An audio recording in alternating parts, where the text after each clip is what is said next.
very good evening to one and all. Today I, Ishika Arora, on behalf of the Alumni Committee of Indian Institute of Management, Amritsar, take immense pride in welcoming you all to Manthan, the podcast series by the Alumni Committee of IIM Amritsar. Manthan is our space to reflect on alumni stories and experiences and to gain insights that inspire, connect, and celebrate our community.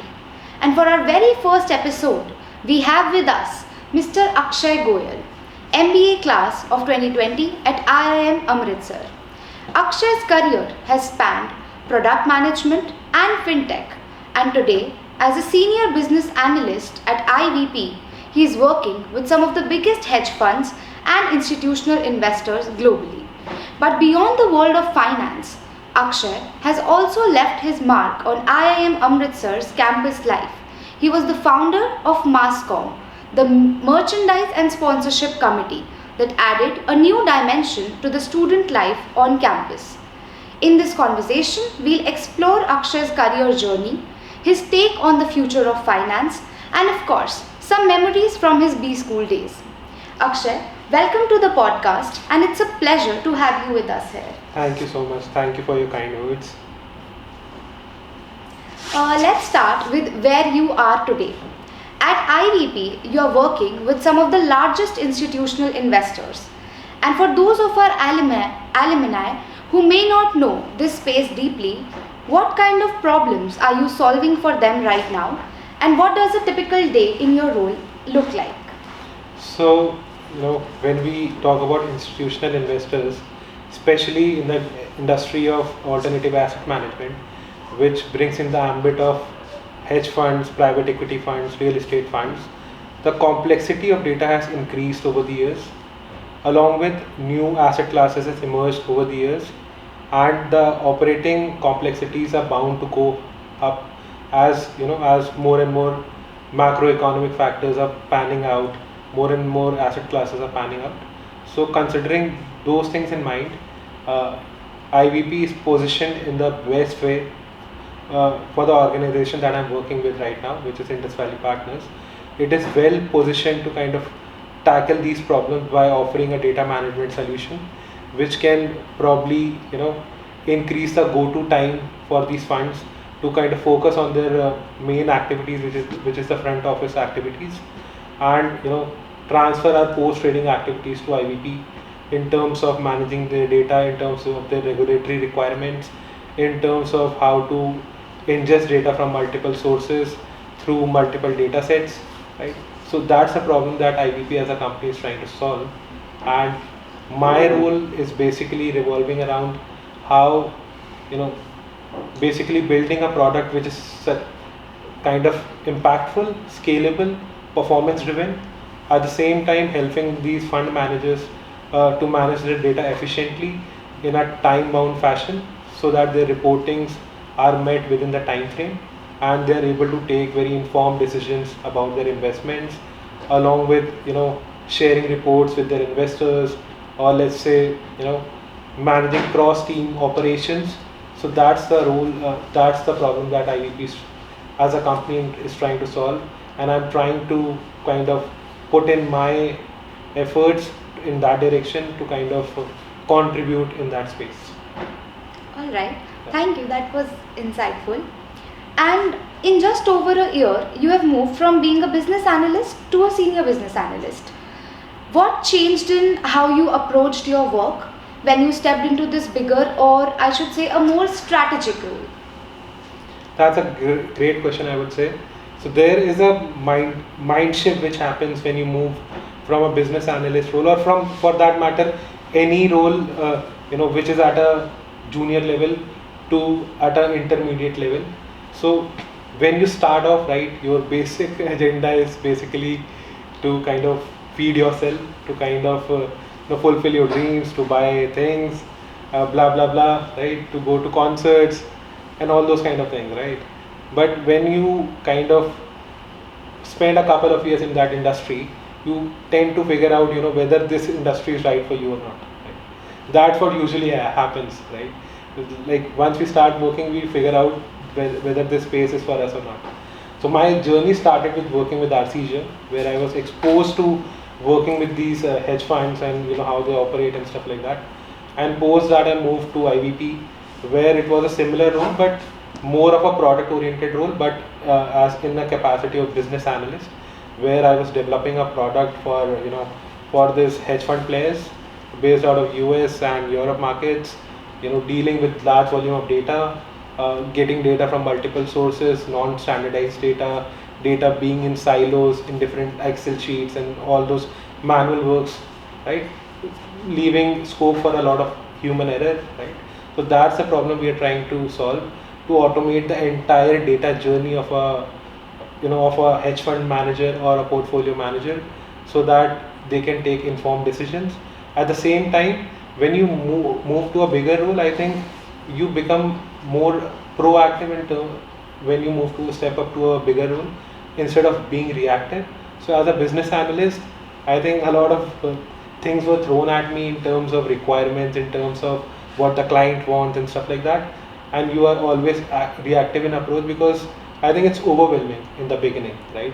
But once you step up, once you have like decent amount of experience working with these kind of investors, these kind of fund managers, I think you start understanding the industry better, and you gain more insights, and you start thinking on those lines of where the industry is heading and what trends are emerging inside into the market, and where you can position your product so that it suffices the requirement at in hand. So I think that's a major shift which happens when you move from from any starting role to a bigger role with more responsibilities. You have to be more proactive in terms of understanding the requirements. Along with, I would say, along with that, you need to trust your team when you move to a bigger role, because ultimately you have 8-9 hours, 10 hours, let's say at max, where you can work. And now since you have more responsibilities, so you need to start trusting people, you need to trust your team, so that you need to have a trust that they'll do their work the right way, and just build on top of that, right? And just manage things from a bird's eye view, that whether things are flowing the right way or not, and probably stepping in at the right time is what I usually do. That made a lot of sense, and I think a lot of our alumni would resonate with you on that. Uh, Coming into the other question, alternative investments have exploded in recent years, but they are still pretty operationally heavy. What's the single biggest pain point that the clients are dealing with right now, and how are fintech like IVP trying to solve it? So again, coming back, right, alternative investment is kind of a mature industry in the US, but since the market is so dynamic, and because of fresh capital coming in, there is huge scope of growth in this space. Earlier, most of the data operations were either through Excel or through a platform which was not scalable. Since more and more asset classes are popping up because of unique instruments like, for example, cryptocurrency, for example, ESG investing, right? Because of that, the complexity of data has increased, and now managing your Excel files has also been a pain point. I think where IVP solutions come into play or come into picture is that we bring the entire data journey of a client or a portfolio manager of all the asset classes into a single centralized ambit, where you can kind of access your data seamlessly. You can standardize your data. You can also do reporting seamlessly, and go start focusing on your the core investment strategies that you have in hand, ultimately generating more profits, more alpha for the clients. Yeah, I think that's a major problem that we are trying to solve. All right, and building onto that question only, if you had to place one bet, what's the trend that you think will completely redefine asset management, say in the next 5 years? I think in terms of asset management, as of now, most of the solutions out there are pretty much standard. I think more custom tailored offerings will probably come, right? And I think AI is going to play a big role in that. I think AI will help fund managers understand user persona and the risk taking capabilities in a better way, and their requirements in terms of what their financial situation is and where what their investment goals are. I think that's where AI will help in terms of scaling up the custom tailored solutions in terms of investment strategies done by the portfolio hedge fund managers slash any asset manager for that matter.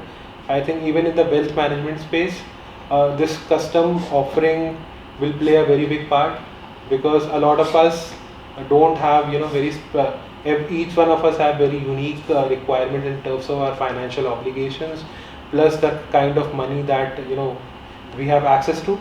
So I think more and more custom solutions will probably come in, and your entire data journey, entire investment journey is going to be very custom driven by the onset of AI.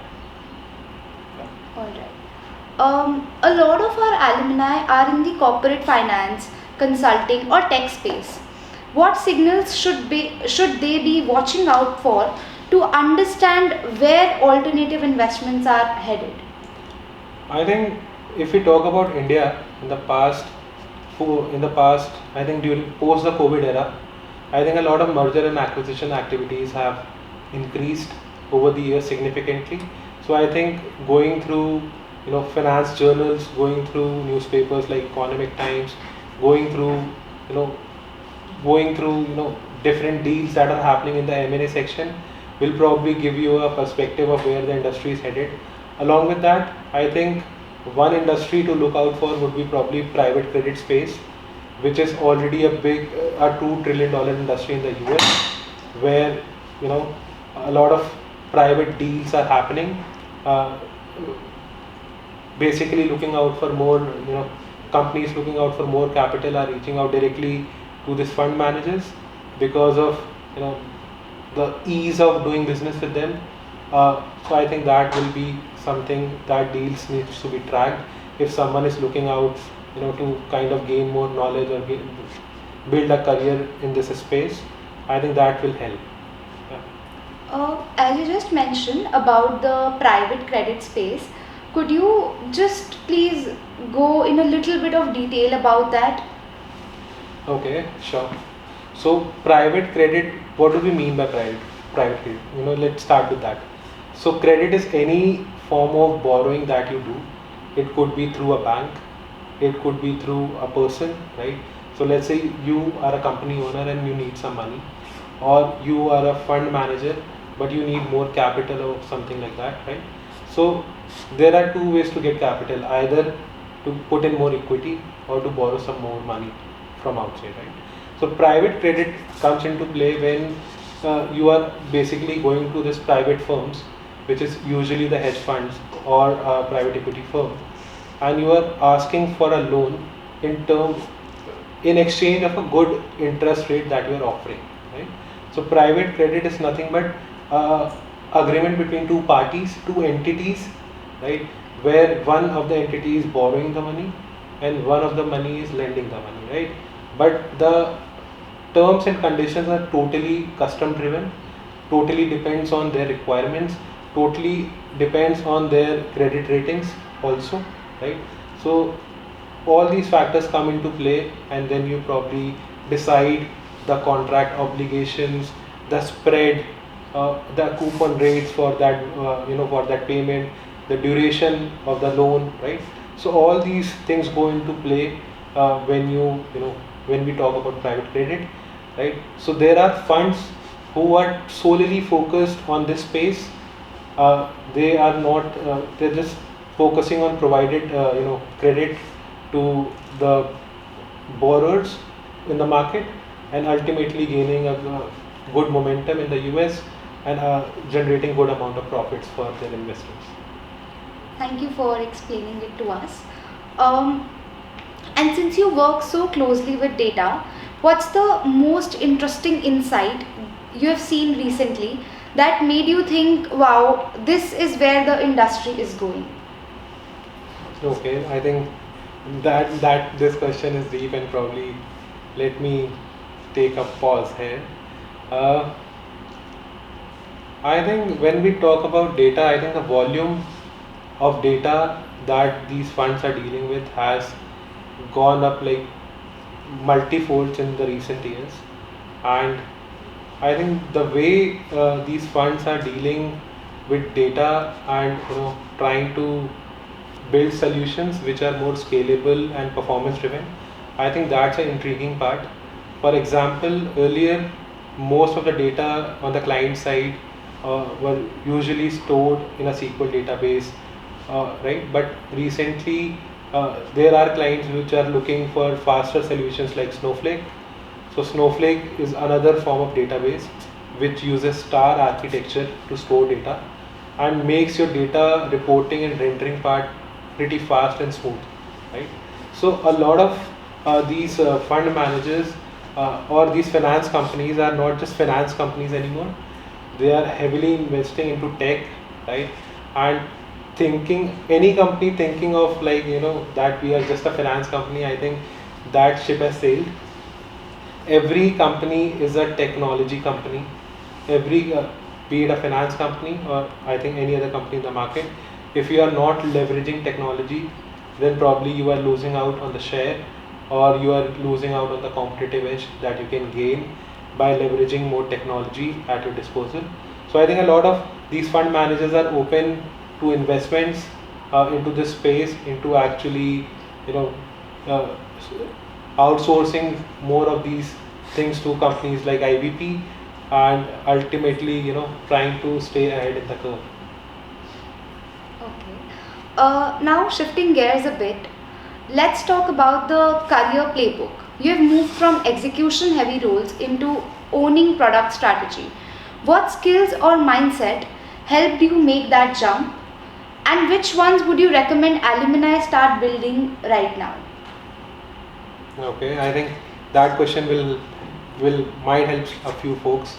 So I think the first and the foremost thing for me, and I think it's kind of underrated, is again going to be the classic thing, which is communication, right?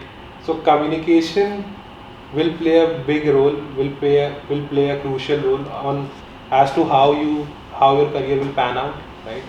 So I think communication has to be very clear, concise, and effective. So that's one. I think the second thing which is important is that I think if you are building any product, be it B2B or a B2C product, you need to know your customer really well, right? And you need to have a certain sense of empathy towards the kind of problems they are facing, and just think of like putting yourself in their shoe, and how it feels to be a customer of your own product, right? Without any bias. I think that's really important to understand. So understanding customer pain points, their feedback, and taking their feedback seriously is something really important, right? And I think when we talk about product space or product management space, right, I think uh, building the right product at the right time is of utmost importance. So your timing really matters, right? So doing your research thoroughly, investing into your research, I think that's something we shouldn't be scared of. uh, so I think that's something which will help, be it your own personal career, be it your own uh, be it at a firm level. Just invest into your network, invest into your skill sets, and talk to more people, right? I think we are just too fixated, I think, in our desktop or in our phones as of now, that we have stopped talking to people around.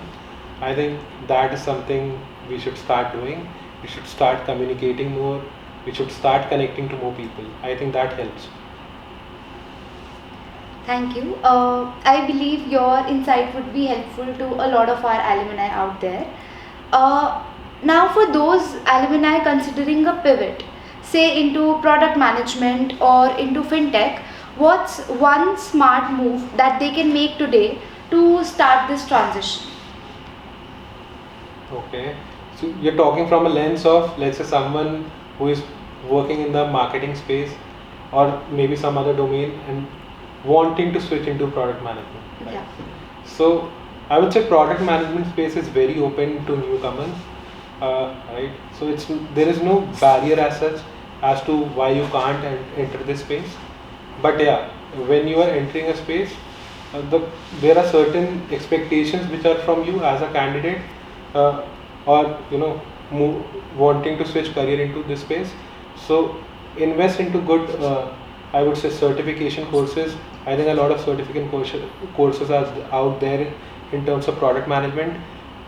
Watch a lot of YouTube. If you don't want to invest financially, watch a lot of YouTube videos. There are so many YouTube channels, right, which are giving free knowledge to you in terms of how to think as a product guy, what problems you need to solve, right? So the content is there, and just I think focusing on the right channel and right certifications is of key importance. So just reach out to your existing network and understand like what products are they building, what kind of problems are they trying to solve, what mindset do they have when they're trying to solve a problem. I think that will be key to kind of switching from your existing role to a product role. Thank you. Of course, we just cannot wrap this up without talking about the MassCom. You were the founder of IIM Amritsar's MassCom, the Merchandising Sponsorship Committee. What was the story behind starting it, and what were the key lessons that you took from building something from scratch on campus? So MassCom happened in my second year. First year there was no committee as such for merchandising or sponsorship for that matter.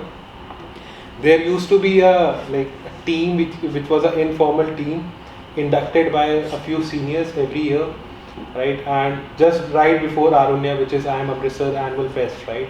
So I think 2, 3, 4 months back, there used to be a team inducted by a few seniors, saying that we need to get some more sponsorship for this festival and stuff like that. If we don't get more sponsorship, the performances that we probably host this year will probably be not that great, right? So it started from there. It was like that we have come to a national institution and we didn't have funds. So it started with that problem. And I was from Delhi University. I have seen that kind of environment where the annual fest was like really big, huge, and the kind of enthusiasm was there around annual fest was humongous, right? So when I came here, it was like really dull for me in terms of how the performances were happening and stuff like that. So I wanted to do something about it. So in the first year, I worked with my seniors, built a good relationship with a few banks, right? Because most of us here probably study on loans due to really high fees, right? So I started cracking deals with them in terms of, let's say I'll give you a certain number of loans, you give me sponsorship for the fest, right? It started from there, and the first year happened like that. We were not able to gather much sponsorship, so because of we were not a formal body, right? So in the second year, in the starting of the second year, I went to during the then chair, I think Mahima ma'am was the student chair at that time. So I went to her and I was like, if we need to do something big, we need to formalize this. So she asked me for a draft, and I formulated a draft, inducted the second year students, the first year students, and then finally we had this committee. And in the very first year, I think we were able to gather around 20 plus lakh sponsorship, which was not the combined amount in the past 3 years that we had. So yeah, it was fun. It was really fun to do that. That's huge. Thank you so much for taking that initiative for the college. Coming to the end of this, let's end it with a quick rapid fire round. And it is going to be about your IIM Amritsar days majorly. Okay. So, what was your funniest memory from campus? Funniest memory. Okay. I think one of the maybe not the funniest, but one of the craziest story that I have is that I think it was my intern and few of my fellow senior members. They took me to a trip to Dalhousie, and I think the exam was at 9 a.m. in the morning, and I reached Amritsar at 8:30, and the campus was again 20 kilometers away. I just came. I didn't know how I gave that exam, but yeah, I passed that exam. I don't know how, but yeah, it was a good story. Something I remember. Okay. One hostel life hack that actually saved you. I think cooking saved me. I knew how to cook. Since I knew cooking once in a while, we used to cook. We had like kitchens and we had good apartments back in those days, right? So we used to cook pretty frequently, like home cooked food like dal rice, probably chicken sometime, right? So I think that's something which helped me because if you don't get the right food, I think I get cranky. All right. A professor's one-liner or a habit that you'll never forget. I haven't, but I can't say. All right. I'll not force you on that one. Your all-time favorite mess food, anything, or a canteen snack? But I think canteen snack, I think there was Anuj Bhaiya back in our days, and I think I used to have omelette quite frequently. So bread omelette was something which I enjoyed. All right. Um, a committee movement that turned into a chaos, but it actually ended up teaching you something. A committee moment, okay. Mass Yeah, I'm just thinking chaos. I don't think any, not something of this sort happened. I kept things in control pretty much. Okay.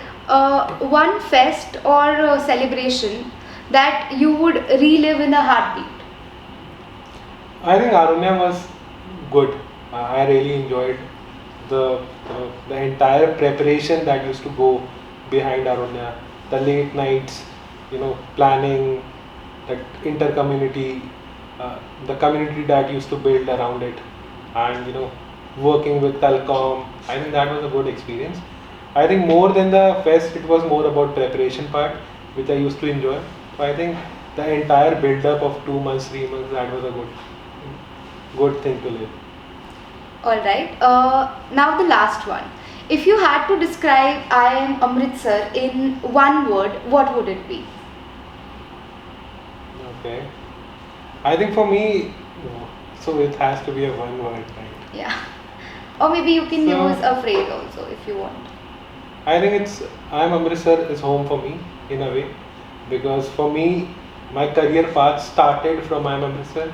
I was a fresher when I came here, and when I left this campus, I think I was a different person.